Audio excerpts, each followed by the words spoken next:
Hi everyone, I'm back, and today I will be showing what I got in ASIAPOP COMICON 2017.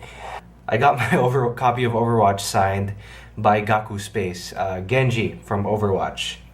A signed image of Genji on top of what looks like a tank of some kind from Overwatch. Another one right here. You'll see a picture of him later on in this video. It's pretty cool. He was a very cool guy. The crowd got pretty big, so he had to sign for everyone, but it kind of ran a bit long. And I didn't really like how the organizers were kind of rushing him. I felt like that was a good time to put an emergency section, like an emergency conference room to move, to move some of the fans who hadn't gotten their pictures signed or their items signed as a backup, which they did not do, which is very interesting, but I guess it's a learning curve. We're only in year 3 of ASIAPOP Comic-Con, so APCC has a long way to go, but it's doing really well. And what I got next is a print by Cakes Illustrations of Princess Marco Diaz. Like that, see that? It's not criminal to be an individual. And then we got a sticker from the 501st Legion, the Philippine garrison of what you would say is like a Star Wars. It's one of the official Star Wars groups around the world. And here it is, the 501st Legion, the Philippine garrison, with a stormtrooper and the Philippine flag. Pretty cool.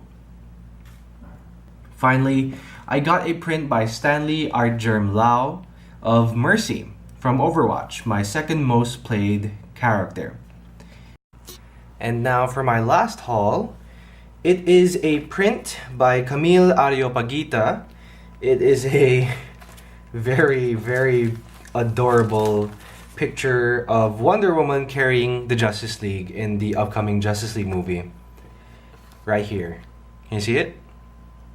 It has Wonder Woman eating ice cream, of course, carrying the Flash, Cyborg, Aquaman, Superman, and Batman, who is annoyed that he has to be carried by Superman. Because, as we all know, Batman works alone. And now for my general thoughts of APCC 2017. I loved it.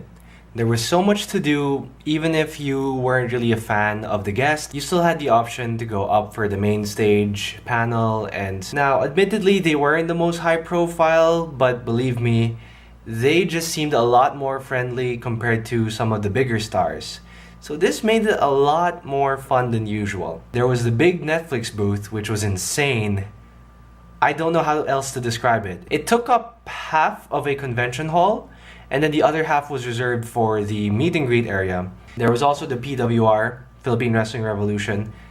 I love their matches, but they really need to put a gap between their area and the booth in front of them, because for some reason you really have to squeeze through the Magic the Gathering booth and PWR between them just so you could get to the other side of the convention center, the Creative Circle area. The Walk of Fame, I did not really expect much from the Walk of Fame. There's the usual Will Sportacio there. There was Carl Potts, one of the major artists of Punisher, Rodney Ramos, another big Marvel artist and DC. There were a few cosplayers like Peon Kim, not familiar. Hayden Hazard, not really familiar either. And then there was one, Jin Hoson. Her Instagram is jin.behindinfinity. I wasn't really expecting much from her panel, but I actually had a lot of fun. So it was really interesting to learn more about a cosplayer and their perspective. And probably one of the best parts, lots of free Snapple and lots of free potato chips. Pamerienda na yan. The thing I love the most, and I'm hopefully expecting this again next year, I really hope they get the same hosts for the cage, because they clearly hate each other. A side piece of entertainment while waiting for the kids to be judged and waiting for who will win the prize. You can feel the tension in the air when they're talking. It's so... I don't know why it's so hilarious. It just makes me smile. Maybe the only pet peeve that I had is the ticket booth. It seemed very, very long. You didn't have to make it that messy. For a lot of people, if you don't have a ticket, you buy your ticket and then you have to get it validated on another spot, which takes up so much time because you go from one line to go to another line. Bureaucracy. Besides that, lines were a bit unorganized on some parts. Second biggest pet peeve was the Walking Dead booth. It had this annoying noise. You go, like that. It was so annoying. It was just, I mean, I have tinnitus. It's this ringing in your ear. And that just made it worse. For me, it was just very annoying. I really hope they fix that soon enough. Anyway, that's the end of my APCC 2017 experience / recap video / haul video. What do you think? What was your APCC 2017 like? Share your comments below, and I will see you next time. Here's the rest of the video. My first interaction with Cyborg was in the early 2000s for the Teen Titans cartoon show.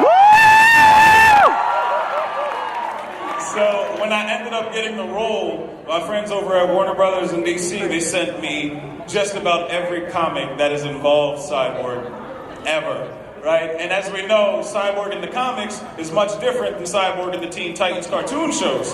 So, I mean, he's a very real and grounded character, and that was something I found really exciting to bring to the table, is to do this portrayal of Cyborg that we haven't seen before. You know, I love the cartoon show, I love what Kari Payton does with the character, I love how he's represented, but this is a different Cyborg, a new Cyborg for the new era, you know? Yeah. Thank you.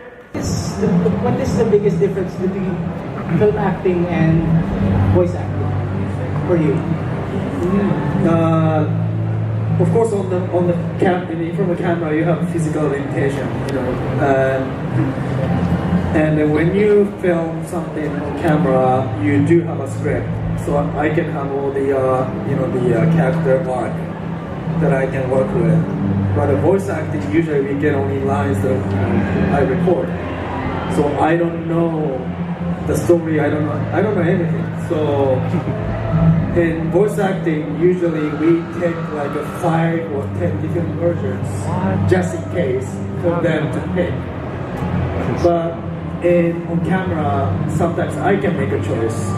Actually, Joey didn't tell me anything. So I made a choice for everything for improvised. Street Assassin's Test. I don't change lines, but there's so many freedom as an actor to explore my feeling or choices that I make for characters. But the video game, I don't have much choice because I don't know what they're looking for. So I have to give them as many choices as possible so they can pick the choice they want. Yeah. Can you please say it? Yes. I need a water. Over it. Get ready. Ready? Yep. Yeah. Woo! Ready? Yuji no Carefree! Another follow-up question. Wait, there's more.